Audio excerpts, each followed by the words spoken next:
Hi, I'm Lauren McCracken, and this is my podcast, Cracken's Corner.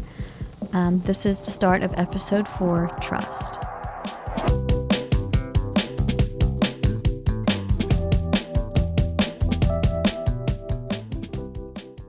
So, obviously I've had a pretty long hiatus on YouTube. I was planning to explain all that, and I'm going to address it right now.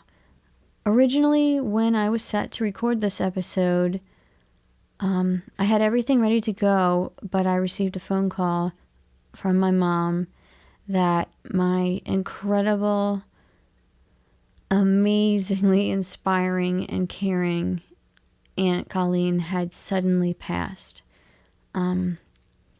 This woman has impacted my life so greatly through her example of kindness and ferocity and her dedication to her life as a mother, as a wife, as a nurse, as a friend, as literally the best aunt I've ever had, the most giving person I've ever met in my life.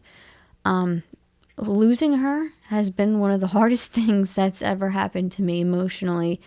I've lost a lot of really amazing people in my life, but there's just something about her that is so irreplaceable and unique and resilient, and her kindness and warmth are something that I really hope I can emulate in my own life, and that I can better imitate all the wonderful qualities that she had and possessed. She was my mom's best friend of 40 years. When my mom first found out she was pregnant with me, she was probably the second happiest person on earth, my mom being the first. She loved me since the moment she knew I was coming into the world, and that love never stopped and never changed. No matter what would happen to me over the course of my 30, now almost 31 years, she was always one person I knew I could count on and I knew I could trust. If I was upset or anxious or depressed or going through a hard time or scared, no matter what time, no matter what circumstance, she would do anything to help me.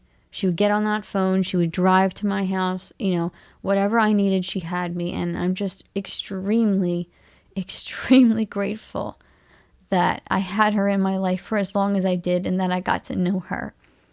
I think it's been the hardest, of course, for her wonderful husband, my Uncle Bill, and my awesome cousin Liam, who've really been extremely strong and resilient during this difficult time. But it's affected our family at large, in a massive way. So as a result, I kind of stepped away from the podcast, and I've been intending to get back to it. And I knew it was something that she would want me to do and that she was proud of me for. So, I'd like to do this in her honor and to honor all the memories I have of who she was and what she is still in my life. The topic this week is trust. And there's a quote: "In this world, there is nothing scarier than trusting someone, but also there is nothing more rewarding." And that was by Brad Meltzer. The thing about trust is that it's essential to creating meaningful relationships, whether that's in businesses or societies or just between families and friends. When we feel like we can't trust someone, all of our communication just breaks down and we lose respect for each other. And our world actually gets a little smaller, and that's generally never a good thing. When things are great and abundant and healthy and happy in our lives, everything seems vast and interesting and exciting. And when we lose trust in someone, suddenly we kind of lose that sense of wanting to be out in the world again. I would absolutely advise trusting someone's actions over their words, because that tells you a lot more about who they really are. Some people are very good at talking and being like, the people who always have the right thing to say. They're smooth talkers. And that's like kind of the way that they get away with a lot of stuff. And they kind of manipulate people into doing whatever they want, into believing what they want them to. And especially over the years, I found that you can't really lie through your actions. You know, people see what you do, and that's a much better gauge at figuring out if you can trust somebody. The best predictor of future behavior is always going to be past behavior. So if someone has previously proven themselves to you to be someone untrustworthy, then believe them when they say, oh, you know, I can't be trusted, because that's what their actions are telling you. Their actions are clearly communicating that they can't be trusted if that's their history. And, you know, maybe someday that'll change for them, and I can hope that, and we can all be hopeful of that. But, you know, trust is something that has to be earned and is very difficult to get back once it's lost. When you're trying to determine if someone can be trusted for something, you want to consider if they actually want the best for you and if your interests and your intentions are in alignment. If you both want very different end goals, then you may not be able to trust this person because they have a different agenda. So that's just something to consider. A really cool example I can think of about trust was my first dog, Decker. He was an amazing, amazing rescue dog. If you can imagine the world, I'll take you back to 1991 in Philadelphia. I was a baby. My parents were young, married, recently married, I was the only kid at the time. They had a cat, and my dad was working in Kensington, and he kept seeing this friendly stray dog running around the neighborhood who didn't have a home, didn't have an owner, anybody to care for him, and he just had a feeling about him. And so he kept mentioning to my mom about this cool dog he kept seeing, and she kind of picked up what he was inferring, and after a week or so, she was like, okay, bring him home. So my mom trusted my dad's judgment that this dog was going to be good for the family and keep us safe. My dad trusted the dog that he was also going to hold up his end and, be gentle and be kind around us and, especially me being an infant. And Dagger, our dog, trusted that my parents would take care of him and that they wouldn't abuse him or harm him in any way, as he was an adult dog when we found him, so we don't know much about his past. So when he first came home and we were all together, he's so sweet and gentle. He was a Whippet mix, so he kind of looked a lot like a greyhound, but a little bit shorter. Extremely sweet, very docile, very kind, and really a great dog for a family with young children, I'd say. While he was still adjusting to living in our home, he would eat his food so fast because he was used to living on the streets. So in his mind, he still wasn't sure if there was going to be some other animal that would come in and take his food away. So he was still developing that sense of trust. But he started to loosen up a little bit over the years as he realized that he didn't have any competition in the house. And it was really cool to see him develop that. Especially for my parents, since they were old enough to, take that in more. So, literally, a week after they brought him into our home, because it was the 90s, my parents were having a big, giant mirror installed into their living room. And at the time, my father was working full-time at a job, and he was at work. And my mom was full-time at home, taking care of me, and, hanging out with the cat and now our dog. And when the people came in to install the mirrors, the dog, Decker, instantly got in between the movers and my mother and I. He was like, I'm going to protect you, I got you, just immediately. And it really surprised my mom because, she'd only taken him in about a week ago. She didn't expect this amount of loyalty from him.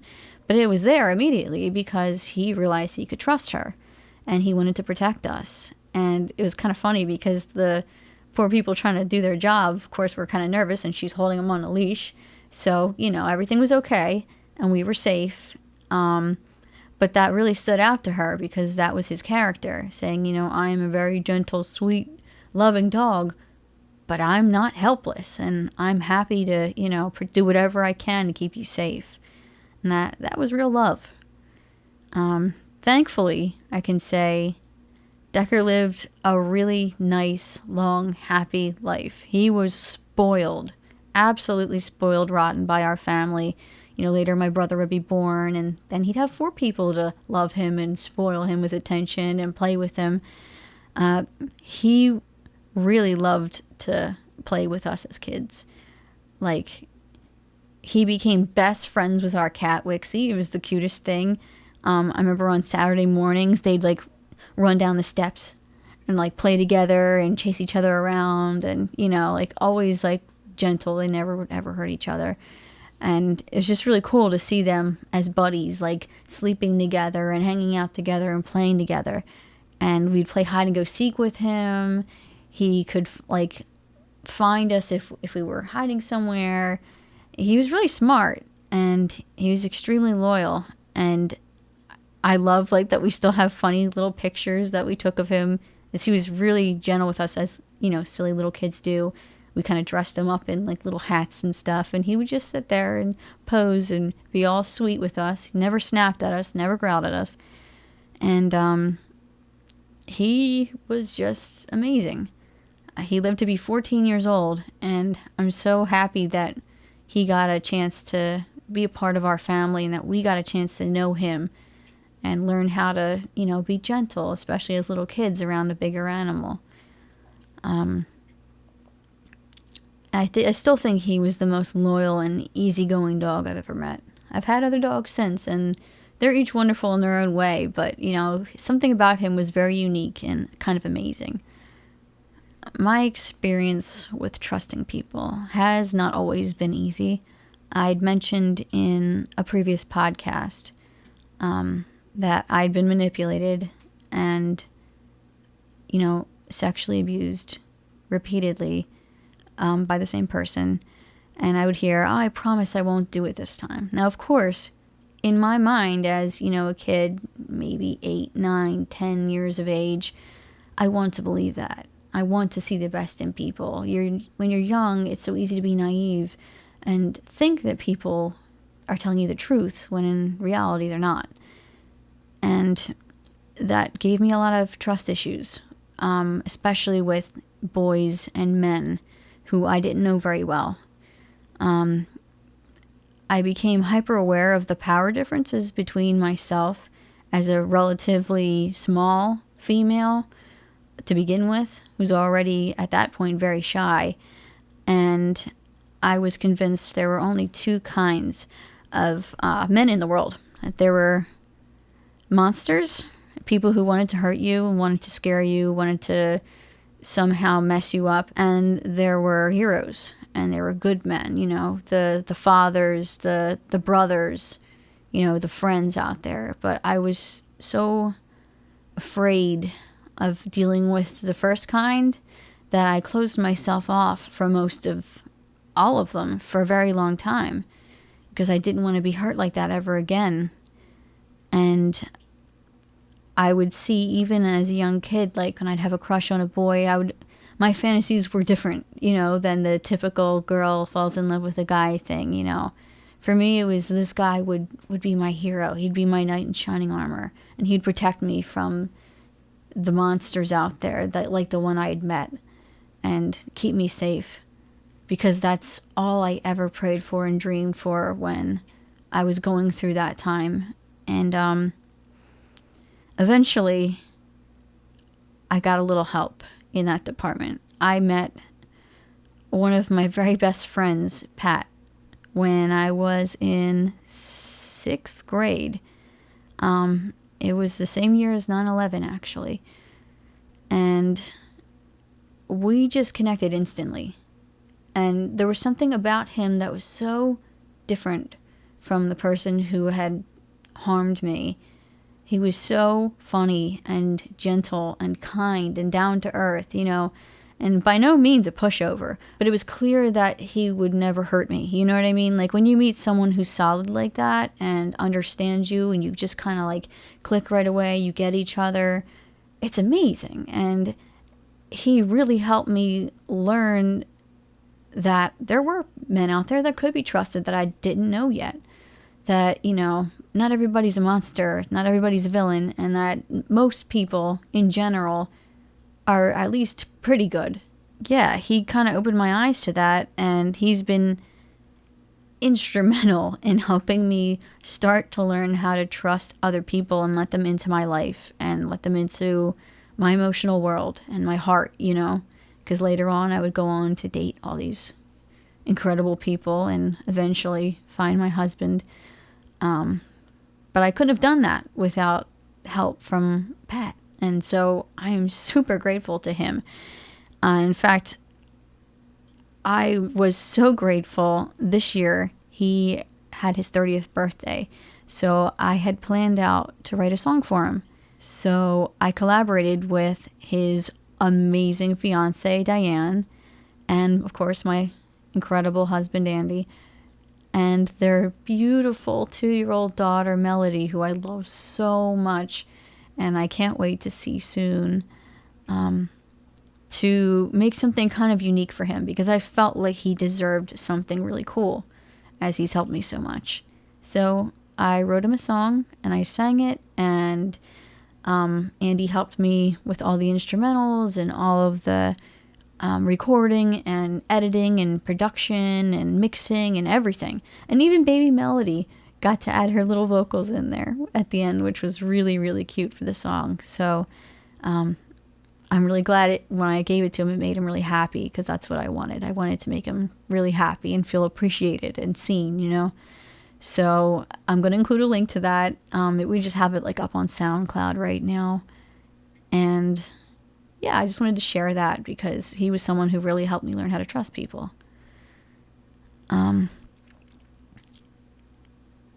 So some new ideas I have about trust. I would consider trust as a currency that you invest in other people.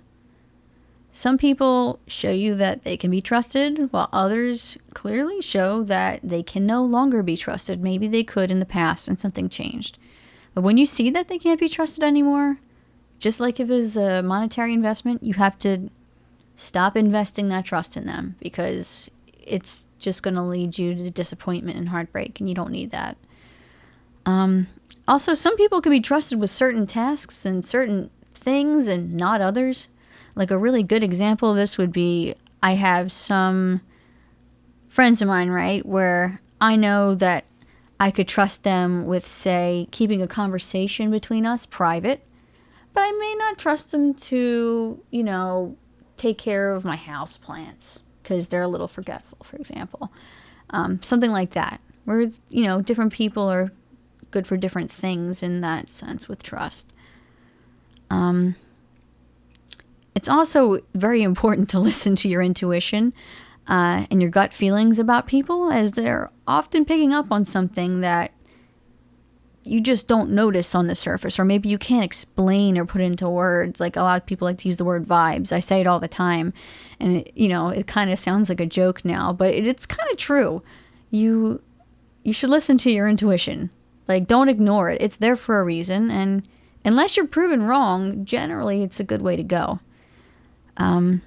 Take time to develop your relationships with anyone, whether that's, a friendship or a romantic interest or, anything really, a business relationship, whatever you're seeking out, and open yourself up slowly and at a pace that you're comfortable at. Don't let anybody rush you or push you into doing things you're not comfortable with doing, at that moment. Take it at your own pace. I think that's very important, and that's how you build trust with someone, is allowing them and them allowing you to be your full selves and kind of open up as you feel able to, because they don't know what you've been through as you don't know what they've been through. So we just try to be kind and understanding about that, then things will be good. So I just wanted to express my gratitude over the last, gosh, I don't even know how many months. Today it is May 30th, 2021. You guys know now it's been at least, I don't know, 7 or 8 months since my last upload. But I have gotten a lot of feedback from viewers who wanted me to come back and were asking me when I was going to record the next episode. And I got some really touching notes and comments and messages from some of my fellow people out there with OCD that reached out to me and were happy to see me talking about these things and addressing them. And they shared some of their experiences with this really difficult condition to live with. And it just completely melted my heart to read that and to hear those, because that's what this is all about for me. I really want to let people know that they're not alone in this at all, even though you really feel like you are at times. You're not, to provide a community with support and raise awareness to what you're dealing with, what really we're dealing with, and try to make our world a better place in this little teeny tiny way that hopefully we can together. I really appreciate everyone who listens to this and watches this and shares it and talks about it and hopefully spreads that feeling of, support and love, and that we're all in this together, because that's kind of what I'm all about.